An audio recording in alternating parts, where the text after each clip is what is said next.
Bakansara 39 nibo barahizibwa barimu Prosper Twebaze chairman wa district ya Bushenyi kandi aba bashabirwa kutandikira kurwanisa enguzi eribimiza obuhereza bwa government okuhika mu bantu ba burijo. Twebaze Prosper swear in the name of the Almighty God that I will be faithful and bear true allegiance to the Republic of Uganda, and that I will preserve, protect, and defend the Constitution. For entrusting me with this very important chair, I salute you all. Ekigendwa ky'okubanza n'okutunga amakuru g'ekigambo Bushenyi yatwena.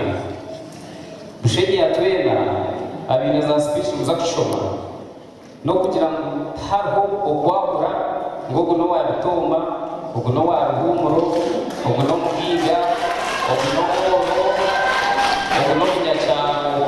Ekintu ekikushobora wari narimu bari n'abari kutanyaguza Bushenyi ababiga bakirimisi rero narimu egi twina purezidenti w'ihanga ariko amakuru agate kweta abantu abahikira hakurahizibwa kwa bebembeza babashabira obutazamukanso kwigusa amabondo gabo bakebwa omuntu wa burijo na munonga nko kubabonereza enguto ebyamagara obwegyese hamwe n'ebindi otejwe na sente za PDM eziremere kuhika ha muntu wa burijo nuko kuhabura bakansara ukureba ngu twahistinisa chairman na speaker kandi na no kubahabura ukureba ngu twahabura twayigisa abantu ebikwatirine n'entasya y'amakagabo na n'entungu.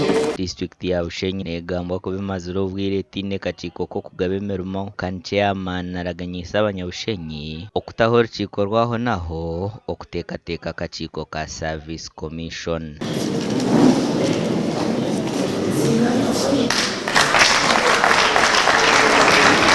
As you receive that, we are no longer conversations.